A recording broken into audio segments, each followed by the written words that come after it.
As example of price ceiling is something called long lines. Our case study about lines at the gas pump.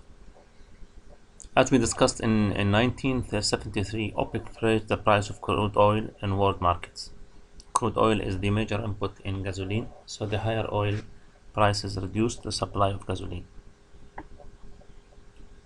Gas stations become a commonplace, and motorists often had to wait 4 hours to buy only a few gallons of gas. What was responsible for the long lines? Most people and economists blame OPEC. Surely, because if OPEC had not raised the price of crude oil, the shortage of gasoline would not have occurred.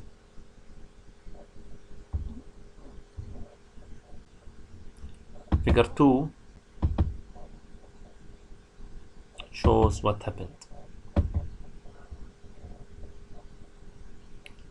As shown in panel A, before OPEC raised the price of crude oil, the equilibrium price of gasoline is P1, was below the price ceiling.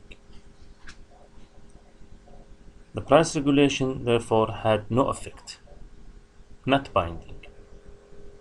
When the price of crude oil rose, however, the situation changed. The increase in the price of crude oil raised the cost of producing gasoline, and this reduced the supply of gasoline. As panel B shows, we can see the supply curve shifted to the left from S1 to S2. In an unregulated market, this shift in supply would have raised the equilibrium price of gasoline from P1 to P2, and no shortage would have resulted. Instead, the price ceiling prevented the price from rising to the equilibrium level. At the price ceiling, producers were willing to sell quantity S, and consumers were willing to buy quantity D. The difference between quantity demanded and the quantity supply measures the gasoline shortage. So the shift in supply caused a shortage at the regulated price.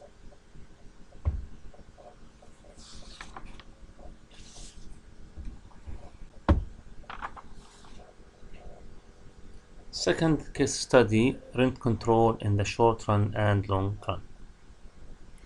In our country, we don't have rent control, but if you ever go to San Francisco, New York City, and other states, they do have rent control apartment, because rent in those market is very expensive, where people just cannot afford it. That's why government actually step in and have forced the price to be lower. So rent control, our common example for price ceiling.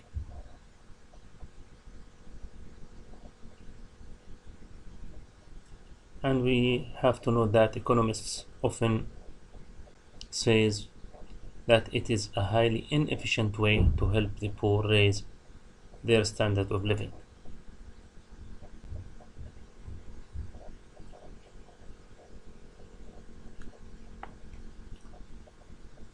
One economist called rent control the best way to destroy a city, other than bombing. In the short run, landlords have fixed number of apartments to rent, and they cannot adjust this number quickly as market conditions changed. Moreover, the number of people searching for housing in a city may not be highly responsive to rents in the short run, because people take time to adjust their housing arrangements. Therefore, the short run supply and demand for housing are relatively inelastic, as we will see in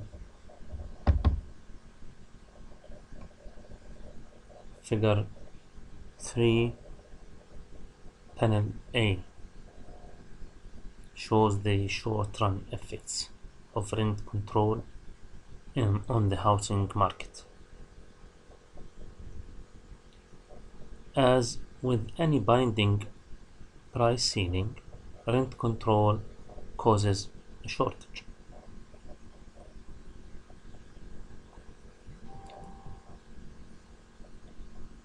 Because the supply and demand for apartments are relatively inelastic, the price ceiling imposed by a rent control law causes only a small shortage of housing.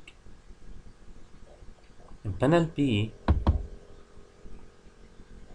rent control in the long run, supply and demand are elastic.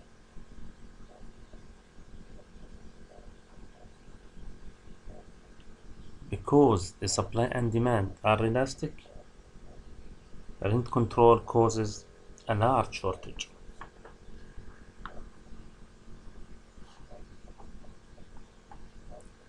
So the long run story is very different because the buyers and sellers of rental housing respond more to market conditions as time passes. On the supply side, landlords respond more to market conditions, respond to low rents by not building new apartments and by failing to maintain existing ones. On the demand side, low rents encourage people to find their own apartments. Therefore, both supply and demand are more elastic in the long run.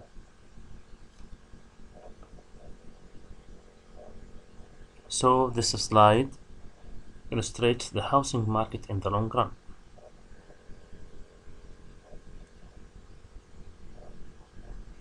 In the end, tenants get lower rents, but they also get lower quantity housing.